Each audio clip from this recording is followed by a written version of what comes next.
rero Yesu araduhamagarira kuva mu byo twari turimo tuyoborwa na kamere, twiyobora ubwacu byatwerekezaga ahabi, atujyana mu rwego rwo kugira ngo atuyobore. Yesu ntabwo adushakaho ko tuza kumubera abafana. Yesu arashaka ko tuza tugatera intambwe tukemera kubana nawe. Arashaka ko tuva mu byo twari turimo tukamwegera. Ntabwo rero Imana yajya kwangaje abakozi ngo yangaje abarushye.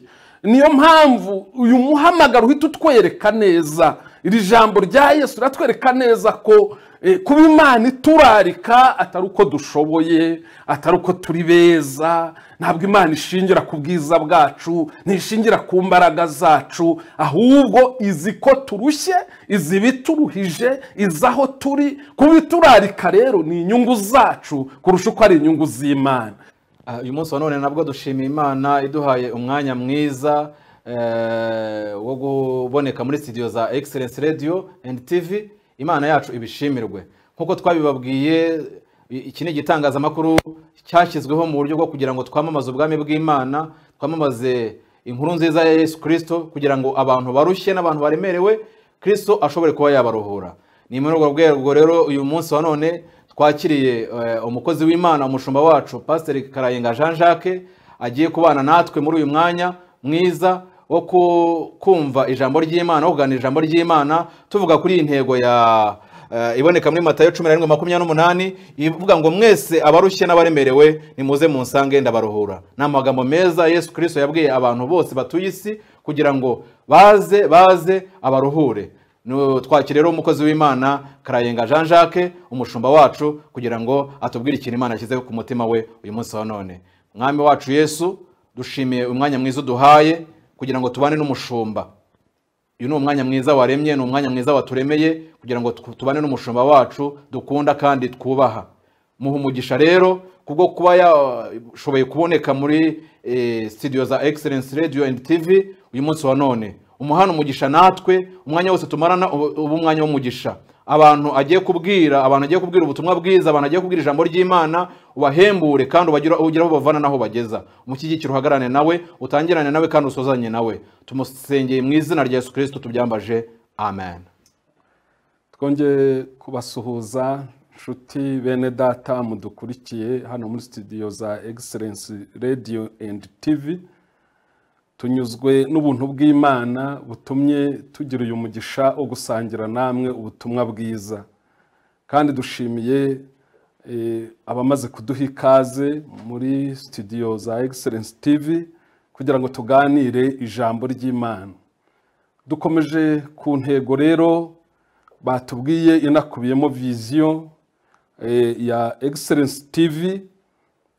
Ijambo ry'Imana dusoma mu butumwa bwiza uko bwanditswe na Matayo igice cya 11 umurongo wa 28, turaza gukomeza n'umurongo wa 29 ndetse n'uwa 30.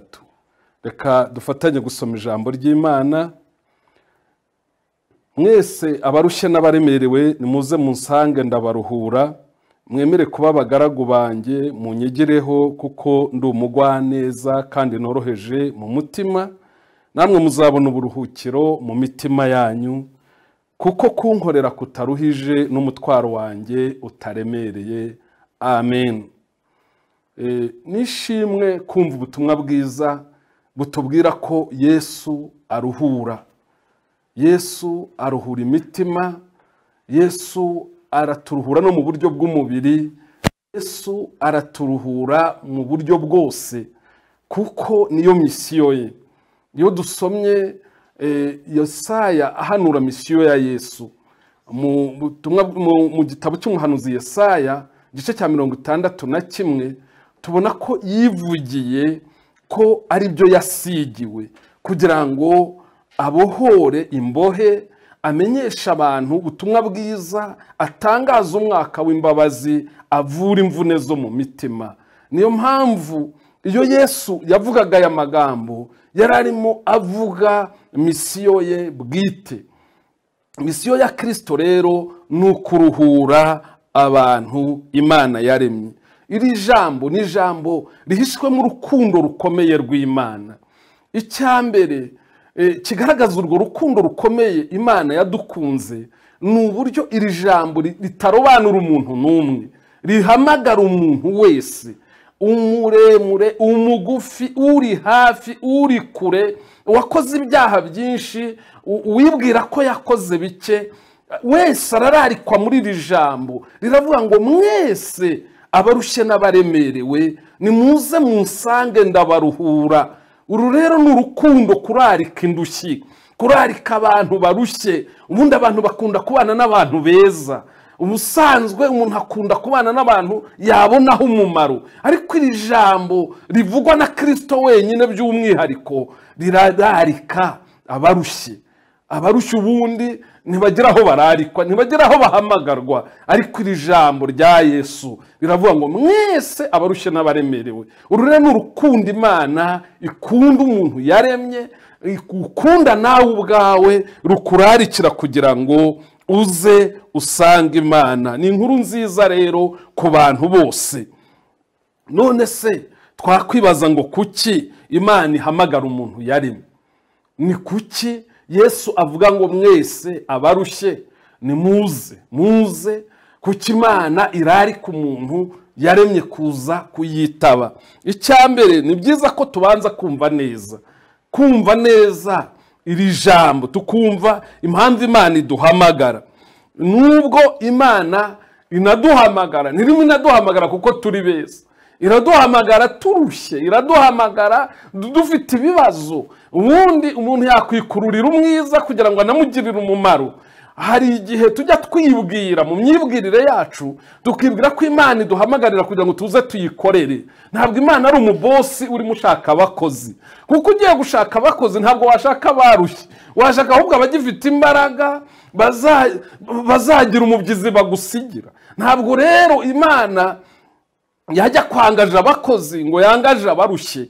Niyo mpamvu uyu muhamagaro uhita utwereka neza, iri jambo rya Yesu riratwereka neza ko kuba Imana iturarika atari uko dushoboye, atari uko turi beza. Ntabwo Imana ishingira ku bwiza bwacu, ntishingira ku mbaraga zacu, ahubwo izi ko turushye, izi bituruhije, izi aho turi. Kuba iturarika rero ni inyungu zacu kurusha uko ari inyungu z'Imana.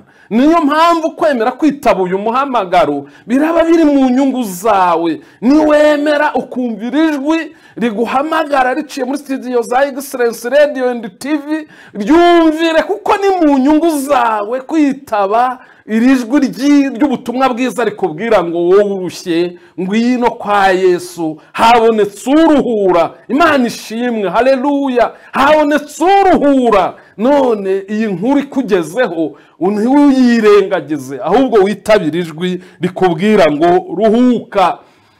Iyo usomye hano muri Bibiliya muri Matayo igice cya 20 were ku murongo wa mbere, ubona ahandi hantu Yesu yaciye umugani, hari n'abajya bawitwaza, avuga umuntu wari ufite uruzabibu akararika abahinzi. Hari ababyitwaza bakavuga ngo Imana impamvu iduhamagara ni uko ishaka ko dukora, ndetse ugasanga bizanye ubutumwa bumeze nk'aho ducuruza n'Imana. Ariko ndagira ngo mbabwire ngo nusoma neza iyi nkuru uzasanga ngo yahamagaye abantu mu gitondo, abandi saa 3, abandi saa 6, abandi saa 9, abandi saa 11, ngo agiye no guhemba hera ku baje nyuma.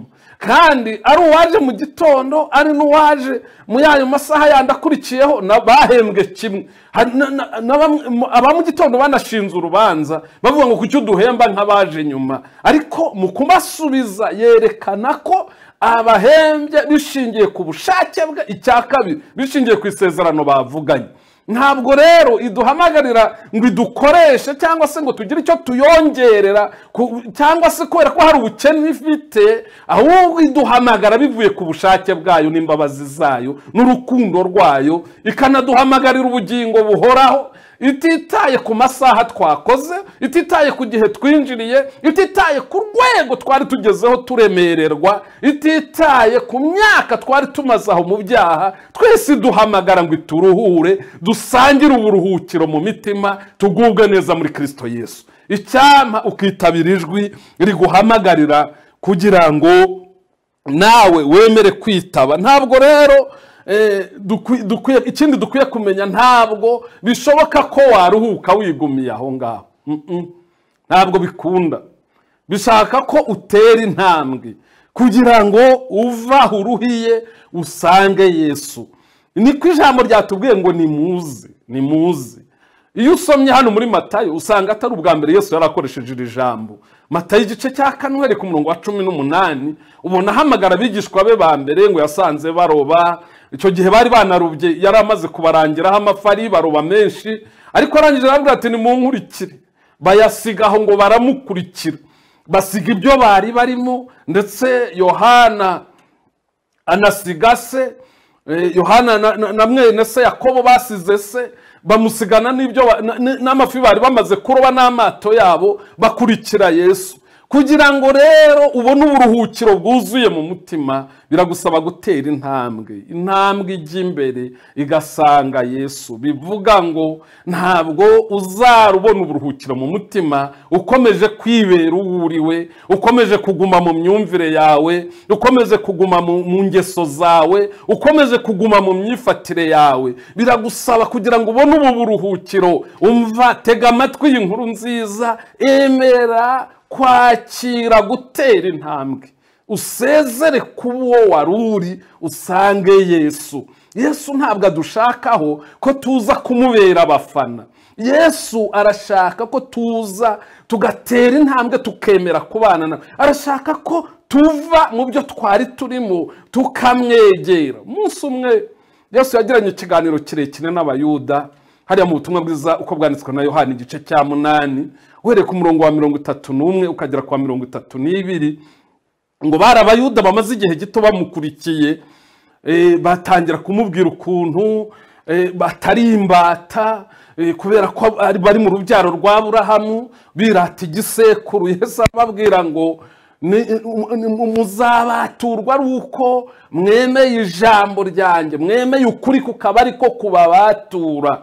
Ntabwo bava mu gisekuru cya Aburahamu, ntabwo byari kubahesha, ntibyari byarabahaye kubaturwa.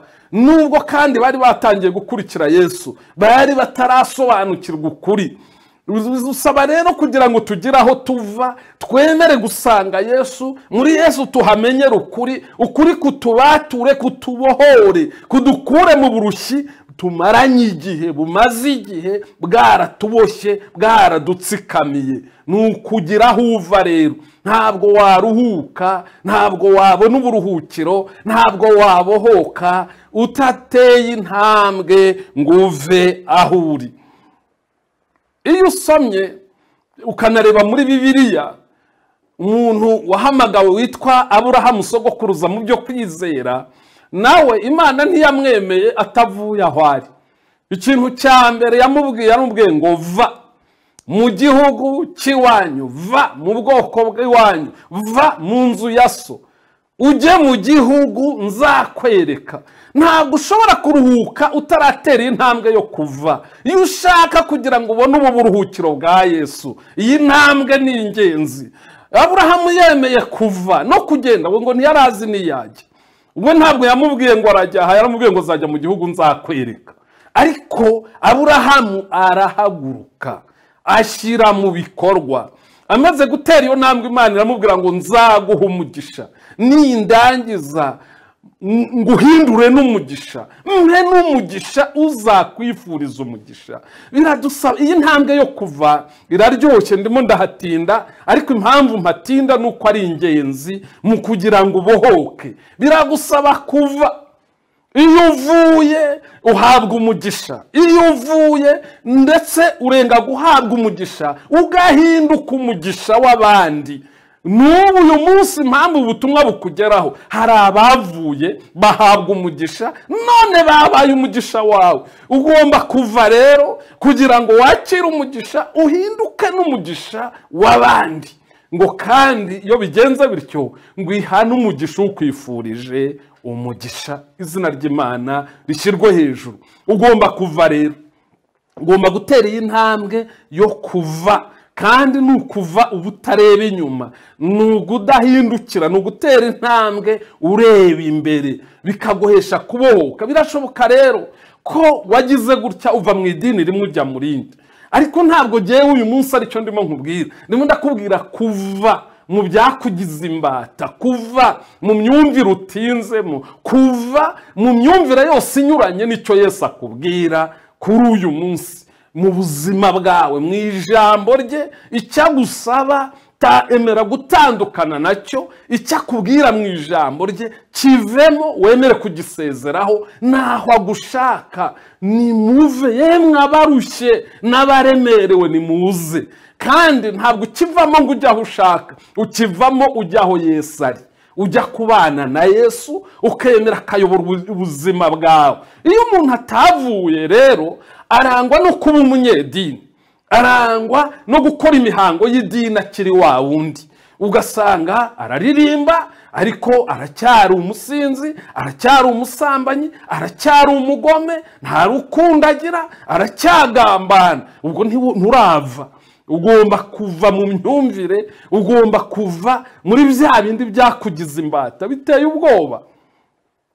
ubwoba kuko iyo umuntu aharaniye kugira ngo yibere cyangwa se yinjire mu mana by'umuhango, aba mubi kurusha utarigeze yinjira muri ibyo. Niyo mpamvu muzasanga inshuro nyinshi Yesu yaganiraga n'abafarisayo b'abanyedini, yakundaga gukoresha imvugo, niho Yesu yabaga arakaye honyine.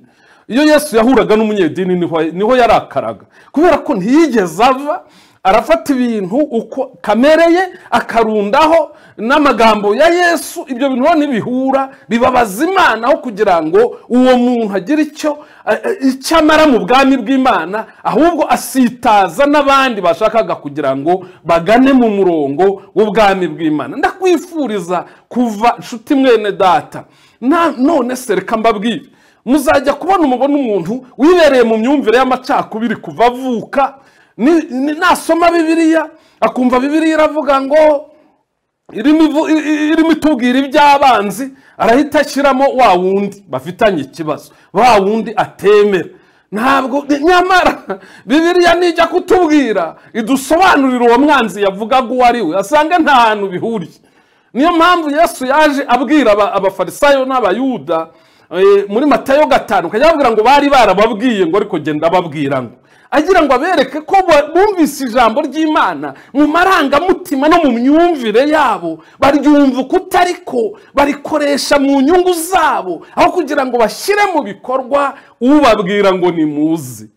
Iyo rero ushaka kubohoka, iyo ushaka kugira ngo ubone ubu buruhukiro Yesu avuga, uva mu byo wari urimo, uva mu myumvire yawe, uva muri bya bindi byakugize imbata, ukaza ukemerera Yesu. Yesu akaba ari we uguha icyerekezo, Yesu akaba ari we ukuyobora. Ibyo yanga ukabyanga, ibyo akunda ukabikunda. Icyo gihe bihita bitangira kwera imbuto zo gushyira mu bikorwa icyo umwami wacu Yesu agushakaho. Icyampa uyu munsi ugatera intambwe cyangwa se ugafata icyemezo cyo kuva, kuko nuhanurira mu myumvire yawe, Imana izajya ikubwira iki, ukenterprete mu bundi buryo bitewe nuko utarava mu myumvire yawe.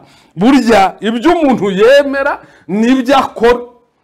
Burya ibikuri mu mutima iyo ugiye gushyira mu bikorwa nibyo ushyira mu bikorwa. Ntabwo umuntu ashyira mu bikorwa icyo bamubwiye n'icyo yumvanya abandi, ahubwo burya ashyira mu bikorwa ikimwuzuye umutima.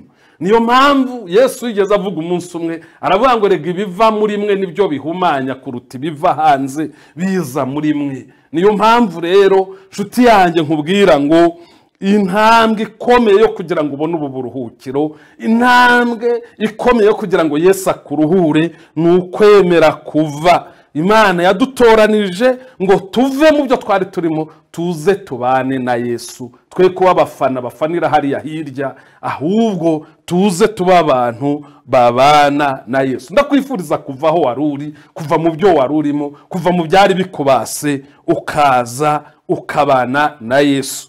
Mu Kigiriki hano haba inshinga imwe ikoreshwa yo itubwira kuva, ivuga ngo ni deutemou. Iyi nshinga rero itubwira ko ari uguhindura imyumvire, guhindura imyumvire. ntabwo uzaguma mu myumvire yawe ya kera kugira ngo ubashe kuva. Birasaba ko imyumvire yawe ihinduka. Nukomeza rero kuguma muri iyo myumvire umazemo igihe, imyumvire y'iwanyu, imyumvire y'idini, imyumvire y'umuco runaka, birakugoye kugira ngo ubone uburuhukiro. Niyo mpamvu hari abantu bari mu gakiza basa n'abakabohewemo, bameze nk'abantu bagotewe ahantu, basuhuza umutima, nuko batamenyera ibanga ryo kuva kugira ngo basange Yesu. Yesu utanga uburuhukiro.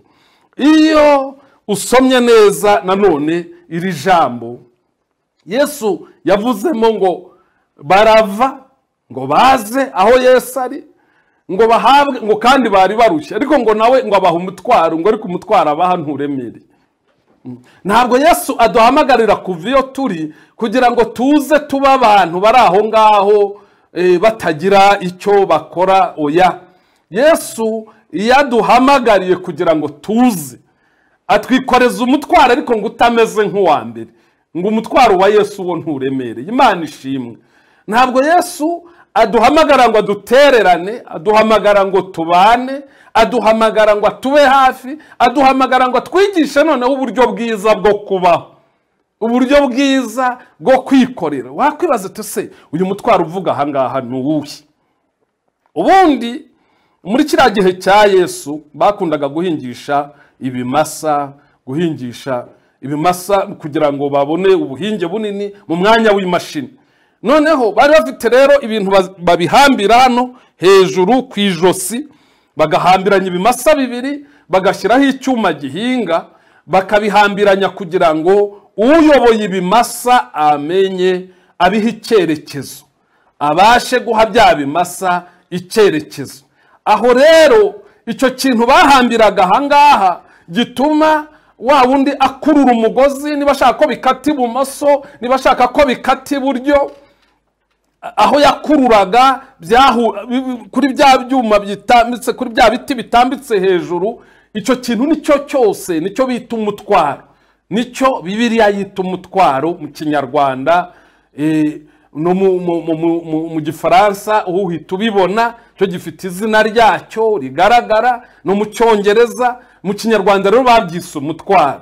Noneho rero Yesu araduhamagarira kuva mu byo twari turimo, tuyoborwa na kamere, twiyobora ubwacu byatwerekezaga ahabi, atujyana mu rwego rwo kugira ngo atuyobore. Igihe avuga rero ngo kugira ngo umutwaro wanjye nturemereye, aratwimura muri hahandi twari tuboheye, mu byo twagiye tukiboheramo, kugira ngo we agende aba ari uduha icyerekezo.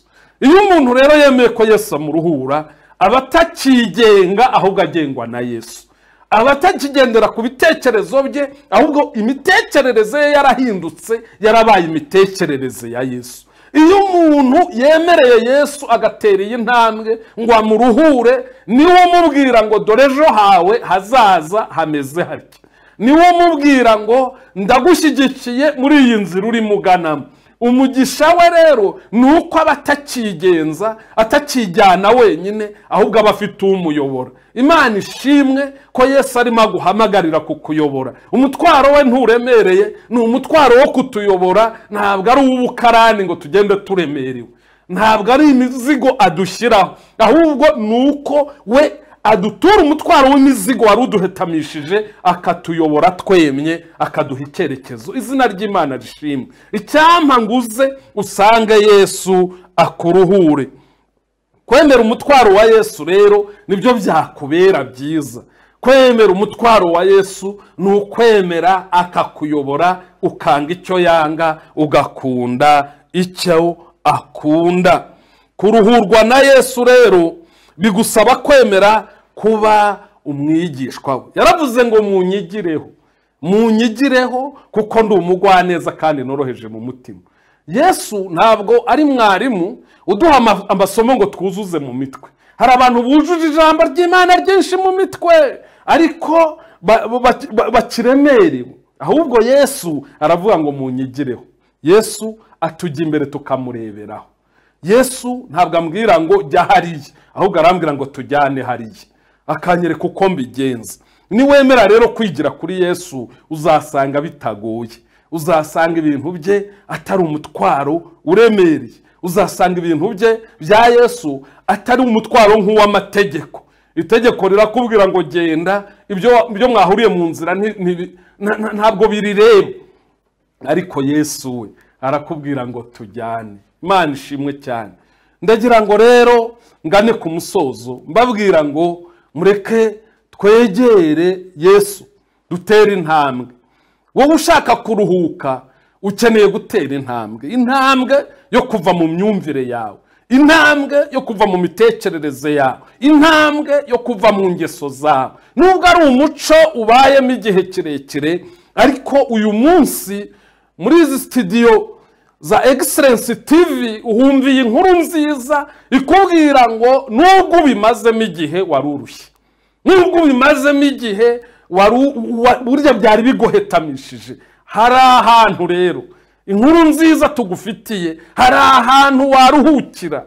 Hari umuntu wemeye kwikorera imitwaro y'abari mu isi ndetse atarobanuye n'umwe, uvuga ngo mwese nawe zana umutwaro wawe kwa Yesu, ngwino umubwize ukuri, umubwire aho bipfira, umubwire aho imyumvire yawe kugejeje. Ese urushye hehe? Urushye mu mutima, ibyaha birakuruhije, niki kikuruhije, niki kikugoye? Zana intimba zawe, zana ibyaha byawe, zana ibikugose, zana ibikuruhije.